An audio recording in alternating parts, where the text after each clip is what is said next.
आपलं जे सरकार आहे मोदीजींच्या नेतृत्वात आणि महाराष्ट्रामध्ये आपलं सरकार हे सातत्याने सामान्य माणसाच्या जीवनात काय परिवर्तन करता येईल अशा प्रकारचा प्रयत्न आपण करतो।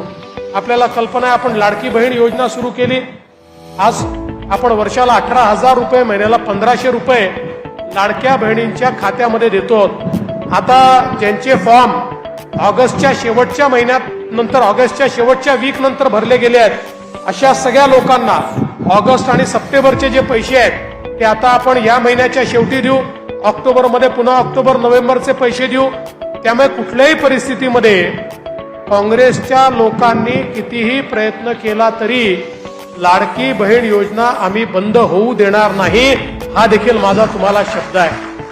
आपल्याला माहिती आहे काँग्रेसचे नेते या योजनेच्या विरुद्ध हायकोर्टमध्ये गेले।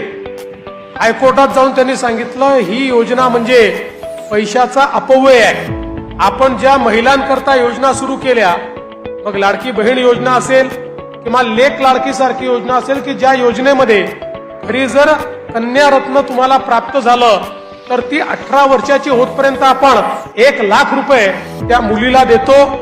जन्माला 5,000 रुपये देतो, पहिल्या वर्गात 5,000 रुपये देतो, चौथ्या वर्गात 6,000 रुपये देतो, 7व्या वर्गात 7,000 रुपये दिलो, 11व्या वर्गात 10,000 रुपये देतो। असं करत जवळजवळ 1 लाख रुपये आपण या मुलीकरता देतो। ही लेक लाडकी सारखी योजना आपण केली।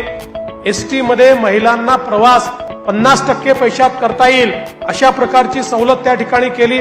आणि सगळ्यात महत्वाचं जर काही असेल तर आता आपल्या मुलींना उच्च शिक्षणाकरता एकही पैसा द्यावा लागणार नाही। प्रायव्हेट कॉलेजमध्येही मुलींना उच्च शिक्षण मोफत आपण केलेलं आहे। सरकार आता आपली फी त्या ठिकाणी भरणार आहे। अशा प्रकारची व्यवस्था आपल्या सरकारने केली आहे। नवीन घडामोडी पाहण्यासाठी आजच आम्ही मुंबईकर 24 तासला लाईक करा, सबस्क्राईब करा आणि अपडेट रहा।